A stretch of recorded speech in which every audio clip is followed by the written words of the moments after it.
Hallelujah. പ്രിയമുള്ളവരെ, പ്രഭാഷകൻ്റെ പുസ്തകം 27 അധ്യായം അതിൻ്റെ 26 തിരുവചനം. താൻ കുഴിച്ച കുഴിയിൽ താൻ തന്നെ വീഴും, താൻ വച്ച കെണിയിൽ താൻ തന്നെ നിബന്ധിക്കും. ഹല്ലേലൂയ. എൻ്റെ പ്രിയമുള്ളവരെ, നമ്മൾ എന്ത് ചെയ്യുന്നോ അതാണ് നമ്മുടെ നാളത്തെ പ്രതിഫലമായി നമ്മളെ കാത്തിരിക്കുന്നത്.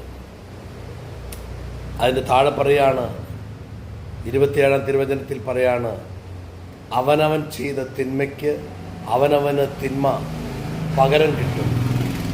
ഹല്ലേലൂയ. അതെവിടെ നിന്നാണ് വരുന്നതെന്ന് ആ നാളിൽ അവൻ അറിയുക പോലുമില്ല.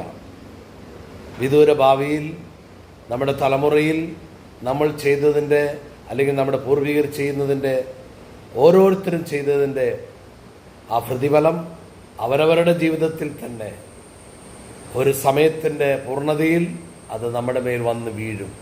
അത് വീഴുമ്പോൾ അതെവിടെ നിന്നാണ് വന്നതെന്ന് പോലും അറിയാത്തവണ്ണം അത് നിഗൂഢമായി രഹസ്യമായി പതിയിരുന്ന് നമ്മുടെ മേൽ പ്രവൃത്തി നടപ്പിലാക്കും.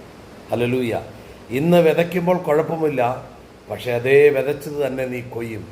കൊയ്ത്തിൻ്റെ നാളിലാണ് ഇതിൻ്റെ ദുർഘട ദിനം നീ അനുഭവിക്കുക. അതുകൊണ്ട് എൻ്റെ പ്രിയമുള്ളവർ, കർത്താവിൽ വിശുദ്ധിയിലും വേർപാടിലും വചനത്തിലും ഈശോയുടെ സാക്ഷ്യമുള്ള ജീവിതം നയിക്കുവാൻ ആഗ്രഹിക്കുന്ന എല്ലാവരും ഓരോരുത്തർ ചെയ്യുന്ന പ്രവൃത്തികൾക്ക് തക്കവണ്ണം പ്രതിഫലം കൊടുക്കുന്ന ഒരു ദൈവമാണ് നമ്മുടെ കർത്താവായ ഈശോ.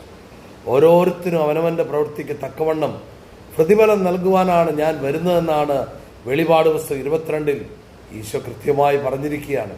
അതുകൊണ്ട് എൻ്റെ പ്രിയമുള്ളവരെ, നമ്മുടെ വിശ്വാസ ജീവിതത്തിൽ ഒരു വളർച്ച ഉണ്ടാകുവാൻ, നമ്മുടെ വിശുദ്ധ ജീവിതത്തിൽ, ശുശ്രൂഷ ജീവിതത്തിൽ ഒരു വളർച്ച ഉണ്ടാകുവാൻ, ദൈവത്തിൽ നിന്ന് എന്തെങ്കിലും പ്രാപിച്ച് ഈ ഭൂമിയിൽ സാക്ഷ്യമുള്ളൊരു ജീവിതം നയിച്ച് നല്ല സാക്ഷ്യത്തിൻ്റെ വ്യക്താവായി ഈ ഭൂമിയിൽ ജീവിക്കുവാൻ നമ്മൾ എന്ത് ചെയ്യുന്നോ, എന്ത് പ്രവർത്തിക്കുന്നോ അതിനെ നമ്മൾ വിവേചിച്ചറിഞ്ഞുകൊണ്ടിരിക്കണം.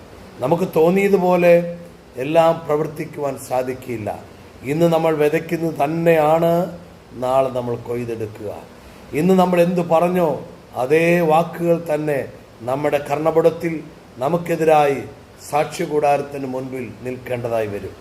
ഓരോരുത്തരും അവനവൻ്റെ പ്രവൃത്തികൾ തൂക്കി നോക്കി, പ്രവൃത്തികളെ തൂക്കി നോക്കുക.